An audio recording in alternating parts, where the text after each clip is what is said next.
ई type, AB2E type, ये आप लोगों ने स्टार्ट किया था ना स्टूडेंट्स, तो बिल्कुल वही है यहाँ पर। देखिए अब इसमें फर्स्ट टाइप जो है AB2E type. So AB2E type, in which A is center atom, B2 is surrounded atom, and here E is, what is E, Lone pair. students? Lone pair. Very good, Lone very pair. good. So in this type of molecular formula, how many lone pairs are present? One. Vinita ma'am Yes ma'am. आप अपने Yes, ma'am. कैमरे के पीछे जो आपके जो कैमरे का जो पीछे वो लेंस है ना, उस पे एक बार इसको साफ कर लीजिए, थोड़ा ब्लर आ रहा है। अभी ठीक है मैम? एक बार और कर लीजिए, उसको थोड़ा एक्चुअली साफ मैम कर ना लीजिए। यहाँ पर लाइट नहीं आ रही है सुबह से, और अभी वो ठीक है मैम। मैंने लाइट, चलिए अभी ठीक है, अभी ठीक है मैम? हाँ ठीक है मैम, ठीक है ma'am. Okay, so students AB2E type, AB2E type में how many lone pairs of electron? 1. How many bond pair of electron? 2. So what is the geometry, the difference, what is the geometry of the molecular type of AB2E type? What is the geometry of the compound? Irregular. Sorry? Irregular. Very good. Irregular. All, हाँ सभी का जितने भी अब आप पढ़ेंगे उसकी geometry जो है वो इरेगुलर है। And shape?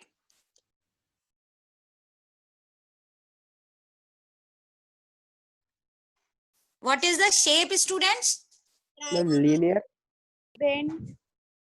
Bent. Bent. Bent. Bent. Very good. देखिए लीनियर क्यों नहीं है वो समझ लेते हैं।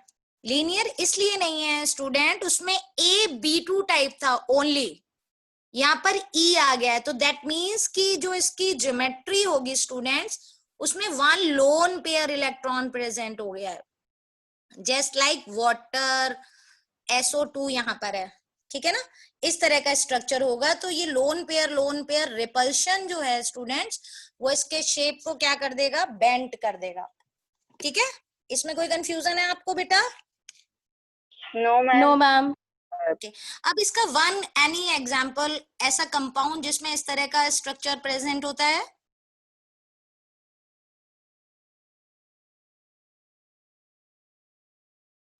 SO2. Very good, sulphur dioxide, very good. So next type AB3E type, AB3E type, तो इसमें बेटा कितने नंबर ऑफ लोन पेयर कितने हैं? 1. सराउंडेड एटम कितने हैं? Ma'am, 3. 3. बॉन्ड पेयर कितने हुए बेटा? 3. Very good, very good, very good. So geometry irregular and shape, पहला तो इनमें जरा एक्सपेक्टेड स्ट्रक्चर बताइए, विदाउट लोन पेयर और लोन पेयर होते हैं तो वो याद है आपको, अगर 3 सराउंडेड एटम होते हैं टोटल तो उसका एक्सपेक्टेड शेप क्या होता है? Tetrahedral. Tetrahedral. बेटा Tetrahedral. 3, क्या बोल रहे हो बेटा? 3 मैम ट्रायगोनल पिरामिडल। हाँ very good, ma'am trigonal pyramidal. Planar, very good, very good, trigonal planar, ठीक है। और एक्चुअल जो है वो बेंट है। अब इसके लिए देखिए AB3-4, दैट मीन्स अब 4 हो गए। अब इसका बताइए एक्सपेक्टेड क्या होगा? Tetrahedral. यस, अब इसमें 4 + 1 4 है, दैट मीन्स कि tetrahedral is expected, but actual Pyramidal. Trigonal. देखिए इसका शेप देखिए,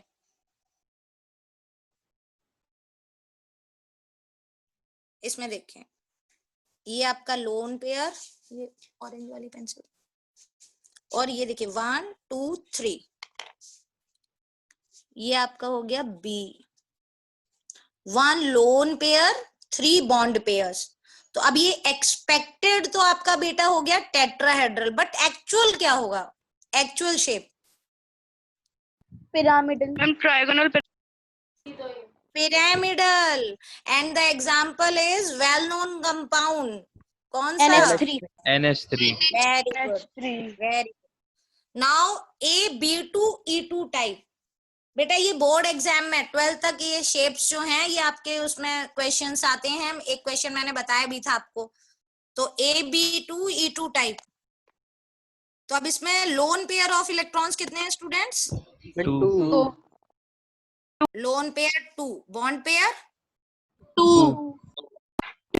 इसका पहले इसका आज एग्जाम्पल बताइए 2 का. Ma'am H2. H2O. Very good very good. Water सबसे इंपॉर्टेंट और सबसे इजी. वाटर. और वाटर का जो एक्सपेक्टेड है वो क्या था बच्चे? Just like NH3. Tetrahedral. Tetrahedral. Very good. और एक्चुअल क्या होता है वाटर का? Bent. पिरामिडल नहीं होता है, बेंट होता है. Due to presence of 2 lone pairs of electron. Water का मैंने बनवाया था ना, वो एक बार फिर से चेक करिए. अब AB4E टाइप. इसमें बेटा कितने हैं बॉन्ड पेयर? कितने हैं? 4. और लोन पेयर? 1. Very good. अब इसका एक एग्जांपल अगर याद हो कोई भी.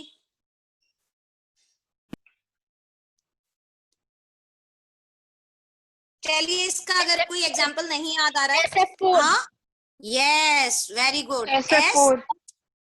Y SF4 not CCl4? बच्चे बोलते हैं मैम CCl4 में भी तो 4 सराउंडेड एटम है. बट CCl4 में बच्चे क्या नहीं है? Absence of lone pair. Yes. तो हम कैसे इसके एग्जांपल्स डिसाइड करते हैं वो ट्रिक समझिए. देखिए 4 सराउंडेड एटम है और आपका 1 लोन पेयर ऑफ इलेक्ट्रॉन है. तो यहाँ से आप इस तरह से देखते हैं कि 4 वैलेंस इलेक्ट्रॉन तो यहाँ नीड हो गए और 2 यहाँ पर. तो टोटल वैलेंस इलेक्ट्रॉन कितने हो गए बेटा? 6. तो मिनिमम आपके 6 वैलेंस इलेक्ट्रॉन तो होने ही हैं. ठीक है, समझ में आया? इस तरह से हम लोग समझते हैं. यहाँ पर 4 आपका वैलेंस इलेक्ट्रॉन हो गया जो बॉन्ड पेयर के लिए यूज हो रहे हैं और 1 लोन पेयर ऑफ इलेक्ट्रॉन हो गया. तो अब कितना हो गया हमारा इस तरह से? 6 वैलेंस इलेक्ट्रॉन. और 6 वैलेंस इलेक्ट्रॉन किस ग्रुप के मेंबर्स के होते हैं बेटा? 6 वैलेंस इलेक्ट्रॉन. Very good. और 16 में कौन कौन से मेंबर्स हैं जिनको आप जानते हो? 16 के एलिमेंट्स बताए थे आपको उस दिन. Sulphur. Oxygen, sulfur. Yes yes yes. अब ऑक्सीजन हमने क्यों नहीं लिया बेटा? ऑक्सीजन हमने क्यों नहीं लिया है? हमने OF4 क्यों नहीं लिखा है? उसके 2 लोन पेयर होते हैं.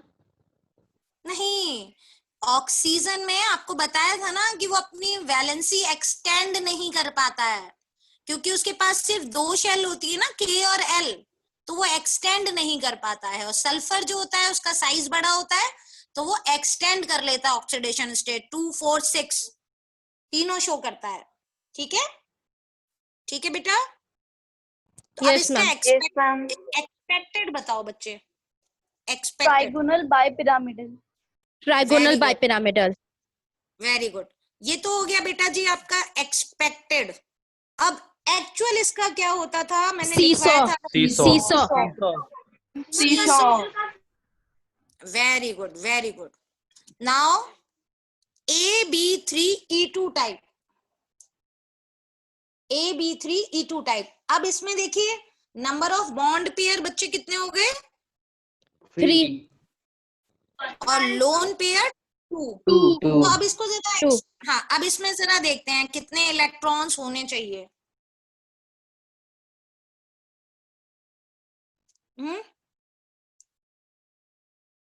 भाई मिनिमम इसमें देखिए ऐसे समझिए इसको. अभी मैंने एक ट्रिक बताया था. जैसे मान लीजिए यहाँ 3 है तो 3 इलेक्ट्रॉन तो उसका हो गया 3 क्योंकि 3 सराउंडेड एटम है. और 2 लोन पेयर के अकॉर्डिंग कितने हो गए बेटा टोटल इलेक्ट्रॉन? 4. 3 + 4 कितने हो गए इलेक्ट्रॉन? 7. तो हमें ऐसा सेंटर एटम लेना है जिसके वैलेंस इलेक्ट्रॉन 7 हो. और 7 electron means Group 17. Very good. और ग्रुप 17 मींस कोई एक ऐसा एलिमेंट क्लोरीन क्लोरीन, लेकिन फर्स्ट एलिमेंट जो होता है वो एक्सटेंड नहीं कर पाता है, तो अब हमें सेंटर एटम यहाँ लेना है क्लोरीन।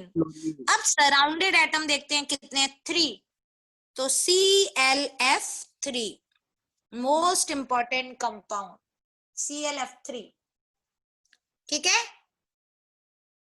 ClF3 मैंने बताया था बेटा, बोर्ड एग्जाम में इसका शेप बहुत बार आ चुका है, most most most important compound है, तो इसका आपको याद है थोड़ा सा किसी को? ClF3 शेप Yes, क्या ma'am. होगा? Yes, ma'am. क्या होता है बेटा? T T shape shape. Shape. और टी शेप्ड होता कैसे था याद है? लोन पेयर कहाँ होते हैं? अबव द और साइड में इसी तरह होंगे, हाँ हाँ साइड में। इसी तरह होंगे। Inside में. सीसॉ स्ट्रक्चर में ही अगर आपका यहाँ पर ऐसे बढ़ जाएगा, देखिए टी मींस क्या होता है, जैसे टी बनाना, बस इसको यहाँ पर ये 2 लोन पेयर हो गए, ये वहां पर इसी का अपोजिट बना दो बस। यहाँ जैसे ए आपने लिखा हुआ है, जहां लोन पेयर है वहां पर आप बॉन्ड पेयर बना दो, 1 2 3, ये हो गए। और जहां पर ये बॉन्ड पेयर है वहां पर आप क्या कर दीजिए, 2 लोन पेयर बना दीजिए, ये हो गया हमारा टी शेप्ड। ठीक है बेटा, Yes, ma'am. ये मोस्ट इंपॉर्टेंट है, प्लीज इसको भूलिएगा नहीं, ठीक है। और इसका भी एक्सपेक्टेड जो है बेटा जी वो ट्रायगोनल बायपिरामिडल ही है, ठीक है। Okay, ma'am. नेक्स्ट है स्टूडेंट AB5E टाइप। इसमें मैंने क्या बताया था, यहाँ बॉन्ड पेयर कितने हो गए हैं बेटा? 5, 5. Lone pair 1। अब इसका One. एग्जांपल बताइए, 5 + 1। अब यहाँ पर सराउंडेड एटम कितने हैं बेटा, मतलब टोटल वैलेंस इलेक्ट्रॉन कितने होंगे, काउंट करके बताइए। And 6. 7 7, very good. और 7 अभी आपने बताया था, 7 किसका होता है बेटा? मैम इसका होगा ClF5 ClF very good very good very good. देखिए लर्न करने की कहीं आपको लग रहा है कोई जरूरत है, बहुत ही इजी वे है इसको समझने का, कि आपने वैलेंस इलेक्ट्रॉन टोटल फाइंड कर लिए, उसके अकॉर्डिंग उसका ग्रुप डिसाइड कर लिया, सेंटर एटम जो है वो हमने डिसाइड कर लिया है, और सेंटर एटम अगर आपको बच्चे याद आ जाता है तो सराउंडेड एटम तो याद आ ही जाएगा, है ना। ठीक है बेटा, ठीक है बच्चे। यस अच्छा मैम अब इसका किसी को याद है एक्सपेक्टेड क्या था? Octahedral very good, expected due to presence of 6 यहाँ पर कितने हैं सराउंडेड टोटल, तो ऑक्टाहेड्रल होना चाहिए। बट इसका एक्चुअल क्या होता था बेटा? Square pyramidal yes very good, square pyramidal. Pyramidal इसलिए क्योंकि सिर्फ इसमें एक सराउंडेड एटम है, एक साइड क्या है, लोन पेयर ऑफ इलेक्ट्रॉन, और हम लोग लोन पेयर को काउंट नहीं करते हैं स्ट्रक्चर में यहाँ पर, ठीक है। ये हो गया, तो अब इसका क्या हो गया बेटा, स्क्वायर पिरामिडल, वेरी गुड। और एक्सपेक्टेड तो आपको मालूम ही है ऑक्टाहेड्रल है। जो आपको रीजनिंग क्वेश्चंस आते हैं उनमें यही लिखकर आता है कि 6 सराउंडेड एटम है और इसमें कितना होना चाहिए, एक्सपेक्टेड ऑक्टाहेड्रल है, बट इसका एक्चुअल ये होता है, क्यों होता है। या फिर कभी कभी ये पूछ लेते हैं कि what is the expected and actual shape और ज्योमेट्री। तो इस तरह से क्वेश्चंस दोनों आपको पता होना चाहिए। अभी AB4E2 टाइप। अब जरा बताइए यहाँ पर बच्चे वैलेंस इलेक्ट्रॉन कितने यूज हो रहे हैं? 8 8। और 8 बेटा किसके होते हैं? Xenon noble gas. और नोबल गैस में ओनली ज़ेनॉन है जिसके कंपाउंड नोन है ना। तो अब हमें सेंटर एटम तो हमें पता चल गया कि ज़ेनॉन है। XeF2 F4 वेरी गुड बेटा, वेरी गुड। तो अब इसी वाली शेप में अगर यहाँ पर एक और लोन पेयर लगा दिया जाए, दोनों साइड लोन पेयर हो गया, तो ये हमारा हो गया क्या, ज़ेनॉन टेट्रा फ्लोराइड, और इसका स्ट्रक्चर हो गया स्क्वायर प्लेनर। Very good. और एक्सपेक्टेड अभी भी बेटा जी ऑक्टाहेड्रल ही है, ये याद रखिएगा। दोनों का ऑक्टाहेड्रल है, लेकिन एक्चुअल दोनों का चेंज हो गया है। यहाँ पर 2 लोन पेयर हैं और 4 हमारे बॉन्ड पेयर हैं। ये टेबल सबको लर्न हो गई है? कोई ऐसा स्टूडेंट जिसे नहीं समझ में आई हो, या अभी भी कि मैं बाद में इसको लर्न करूंगा, ऐसा कुछ तो नहीं है ना किसी के साथ? क्यों सभी को आई थिंक अब लर्न हो गई होगी, 2 हो गए हैं इसको पीरियड एक्सप्लेन करते करते।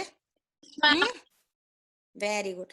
अब नेक्स्ट टॉपिक है बेटा हमारा वैलेंस बॉन्ड थ्योरी।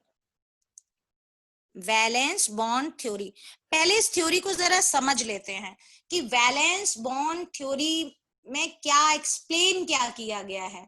देखिए सबसे पहले कि ये जो थ्योरी होती है it is based on the concept of atomic orbitals and their configuration. Valence का मतलब ही आपको पता है कि जो वैलेंस इलेक्ट्रॉन्स हैं जब वो बॉन्डिंग में पार्टिसिपेट करते हैं तब एक थ्योरी बनाई है। कौन से साइंटिस्ट थे? Hitler and London. एक साइंटिस्ट थे जिन्होंने वैलेंस बॉन्ड थ्योरी दी थी, हिटलर एंड लंडन 1927 में। लेकिन उसको जो मॉडिफाइड किया था वो पॉलिंग ने किया था। तो जो बच्चे कंपटीशन के लिए अगर इसको पढ़ते हैं तो कंपटीशन में ऐसे होता है proposed by Hitler and London, लिखना चाहो तो लिख सकते हो। This theory is proposed by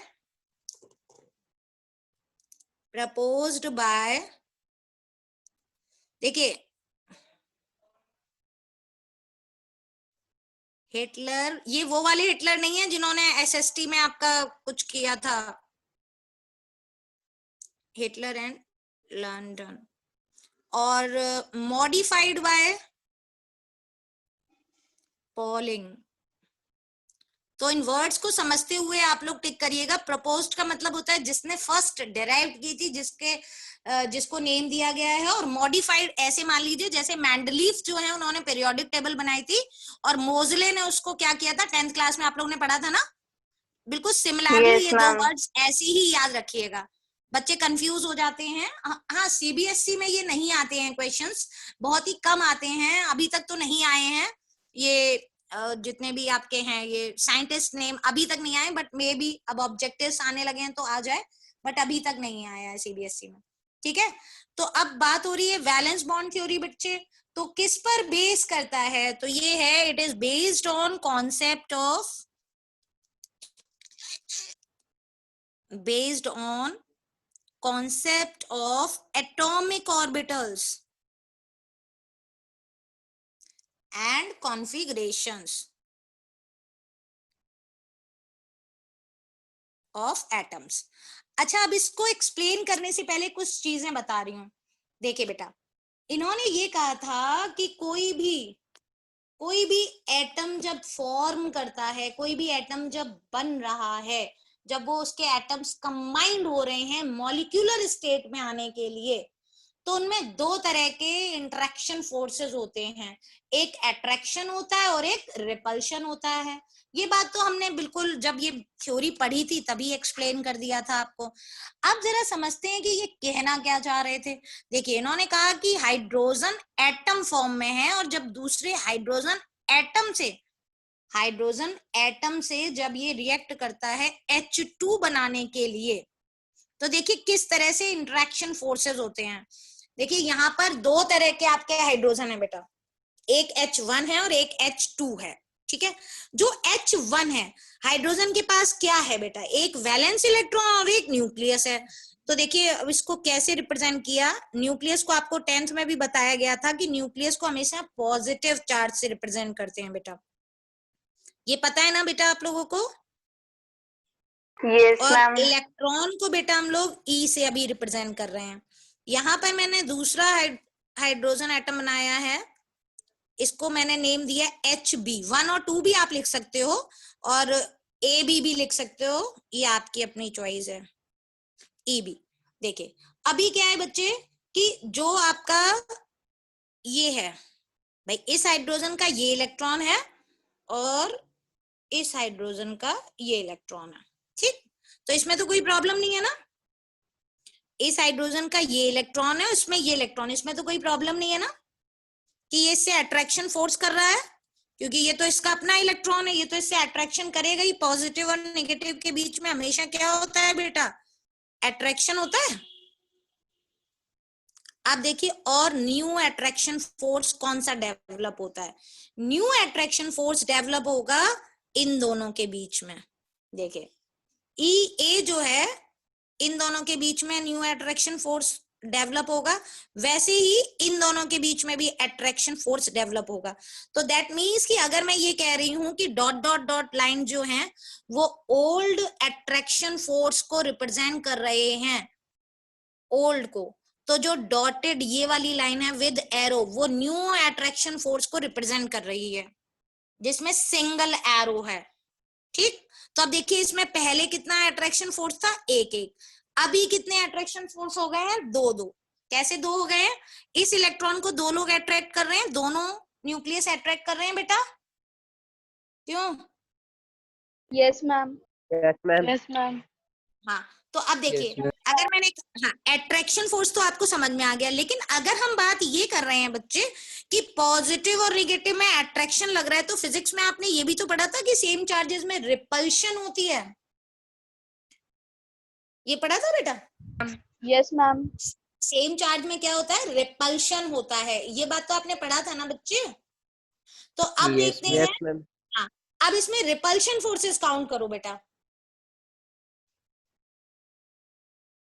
repulsion force count करते हैं, इन दोनों के बीच में क्या लगेगा, रिपल्शन लगेगा, Yes, double ma'am. Arrow, Yes, ma'am. कि भैया दोनों इलेक्ट्रॉन इलेक्ट्रॉन है, दोनों एक दूसरे को रिपेल कर रहे हैं, और दोनों के न्यूक्लियस में भी रिपल्शन फोर्स लगना चाहिए बेटा, Yes, ma'am. लगना चाहिए या नहीं? Yes, ma'am. लगना चाहिए।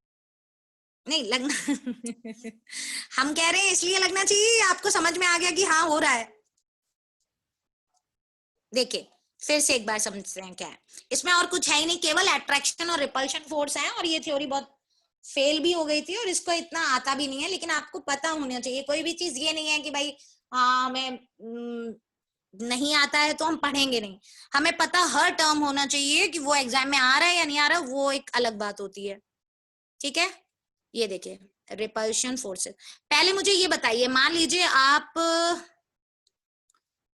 अगर कहा जा रहा है कि आपको दो स्टूडेंट हैं और उनके बीच में फ्रेंडशिप है, तो फ्रेंडशिप आप कब कहोगे, जब उन दोनों के बीच में हमेशा लड़ाई होती रहती है, वो दोनों एक दूसरे के साथ कभी नहीं बैठते हैं, एक दूसरे को देखते हैं और उस रूम से ही बाहर चले जाते हैं या उस सीट को वहां से हट जाते हैं, क्या हम उसको बोलते हैं कि इन दोनों के बीच में भाई फ्रेंडशिप है?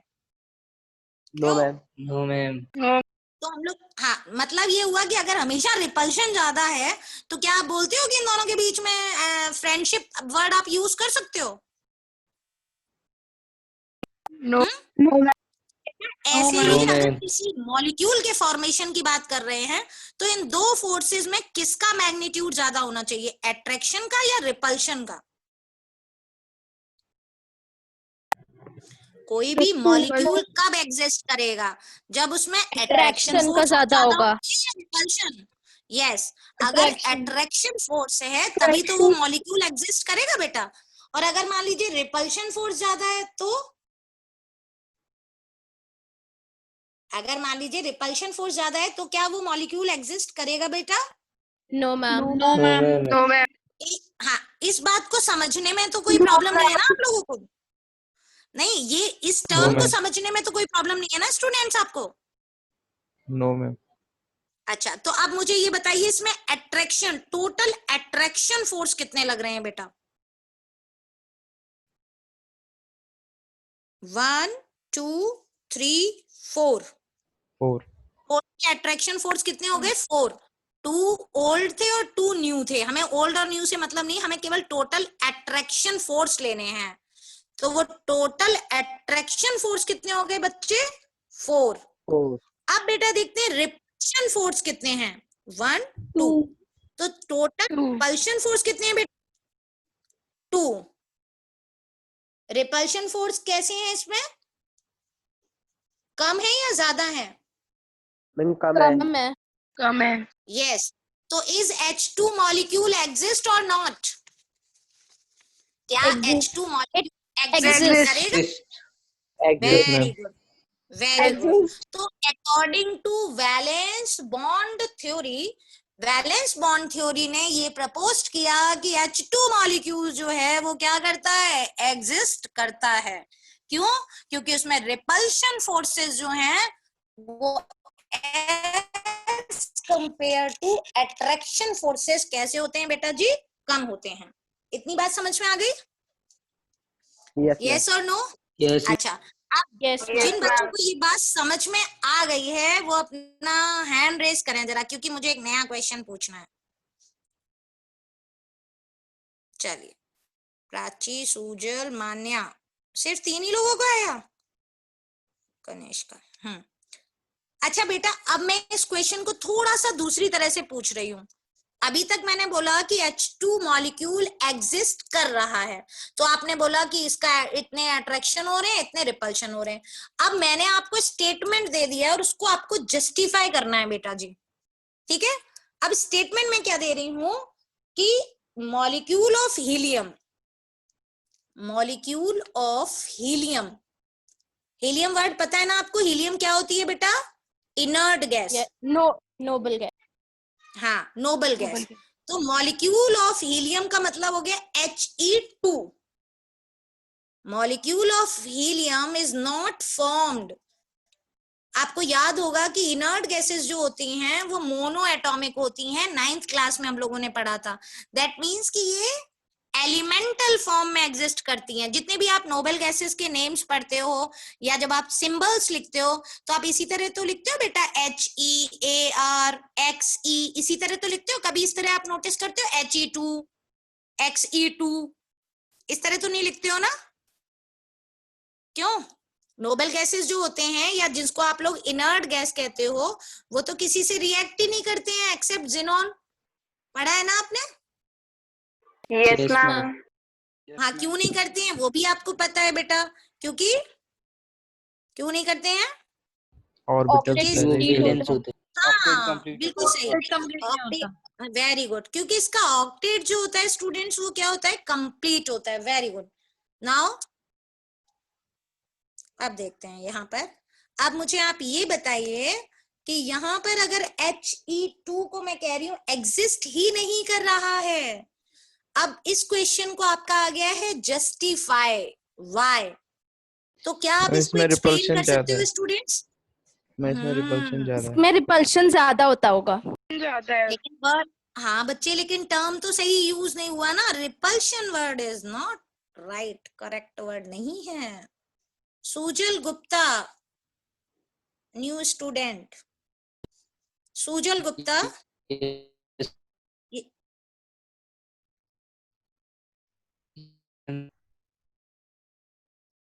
Your voice is not clear Sujal. Yes, ma'am, अब सही हो गई। हाँ जी बेटा, आप बताइए, आप क्या बोल रहे थे सुजल?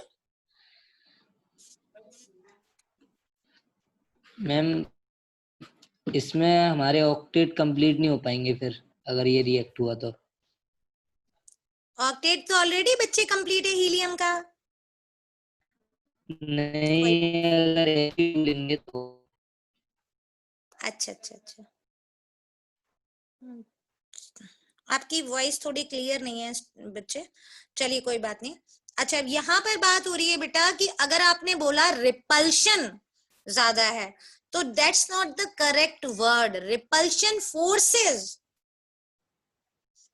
रिपल्शन फोर्सेस ज्यादा है, ये आप कहेंगे, मोर देन द अट्रैक्शन या अट्रैक्टिव फोर्सेस। ठीक है बच्चे? Okay ma'am. प्राची, ये बात समझ में आया? Only repulsion word is not Yes, clear. ma'am. Yes, ma'am. हाँ, रिपल्शन फोर्सेस। अब अगर मान लीजिए ये आपका 1 मार्क क्वेश्चन आ रहा है तो आप इतना भी लिख सकते हो कि इनर्ट गैस है, ऑक्टेट कंप्लीट है और रिपल्शन फोर्सेस ज्यादा होते हैं, बट ये आता है आपका 2 मार्क्स में। तो फिर आपको बेटा इसको जस्टिफाई करना पड़ेगा डायग्रामेटिक फॉर्म से, और डायग्राम आप पेंसिल से ही ड्रॉ कर सकते हैं। तो अब जरा हाइड्रोजन के अकॉर्डिंग इसकी चीटिंग करनी है। देखिए, हाइड्रोजन में यहाँ पर हम लोग देखते हैं न्यूक्लियस शो किया था और इलेक्ट्रॉन शो किए थे, है ना? तो अब वही चीज यहाँ पर शो करनी है। बहुत इजी है इसको ड्रॉ करना, बहुत आराम से आप समझ जाओगे। देखिए, किसी भी न्यूक्लियस में total number of valence electron जितने होते हैं वही होता है, तो न्यूक्लियस तो आपका एक ही रहेगा। अब यहाँ पर 2 पॉजिटिव चार्ज का मतलब है, मैंने ये शो किया है कि ये 2 इलेक्ट्रॉन शो कर रहा है। ठीक है बेटा? सिमिलरली मैंने हीलियम 2 का मॉलिक्यूल बना दिया, 2 पॉजिटिव चार्ज यहाँ पर भी शो किए हैं, HEB। तो यहाँ पर number of proton in helium कितने हैं बेटा जी? 2. Number of protons 2 2 in each helium, दोनों हीलियम में ना। अब उसके बाद अगर बात हो रही, देखिए डॉट डॉट लाइन जो है वो क्या शो कर रही थी? Old forces. तो पहले मैंने यहाँ पर लिखा है EA that means first electron, और EB that means first electron of, EA से ही रिप्रेजेंट करते हैं नहीं तो कंफ्यूज हो जाओगे। EA मीन्स कि A के दोनों इलेक्ट्रॉन इधर मैंने शो कर दिए हैं, और EB ये दोनों इलेक्ट्रॉन इधर शो कर दिए हैं। तो 2 electron from each helium atom. Now how many attraction force before interacting 2 molecules? इन दोनों के इंटरेक्शन से पहले कितने अट्रैक्टिव फोर्सेस हैं 4 भाई? अभी 1 2 3 4। अब जब ये इंटरैक्ट हो रहे हैं बेटा जी, तो अब देखते हैं कि इनमें कितने अट्रैक्शन फोर्सेस हैं। तो देखिए एक बार ये जो है इस वाले इलेक्ट्रॉन की तरफ अट्रैक्ट होगा, और एक बार ये वाला इसको अट्रैक्ट करेगा। सिमिलरली 8 होंगे। हाँ, सिमिलरली देखिए अभी ये इसको अट्रैक्ट करेगा। 8 नहीं है, एक बार फिर से काउंट करो। अट्रैक्शन फोर्सेस जो हैं, अभी न्यू अट्रैक्शन फोर्सेस कितने होंगे बेटा, पहले वो बताओ। न्यू 4 होंगे। 4. हाँ, 4. Very good. अब हम यहाँ न्यू फोर्सेस की बात कर रहे हैं। क्यों न्यू फोर्सेस की बात कर रहे हैं वो समझिए, क्योंकि ऑलरेडी ये एक स्टेबल एटम है बेटा। जब एक अनस्टेबल एटम काउंट करते हैं तब हम टोटल कंसीडर करते हैं, और जब ऑलरेडी एक स्टेबल है तब हम ये देख रहे हैं कि क्या उन दोनों को म्यूचुअली कंबाइन होने से लॉस हो रहा है या कुछ बेनिफिट हो रहा है। तो अगर वनीता हमने मैम कहा- आपकी क्लास का टाइम हो गया है, ओके मैम। है ना? हाँ, हाँ, आप तो ये 30 बेटा मैं सेकंड कल वो आपको ले लीजिए। एक्सप्लेन करूंगी। हाँ, हाँ ठीक है ma'am. Okay ma'am. Thank you, good ma'am. Afternoon ma'am. Okay Thank you, बेटा। ma'am.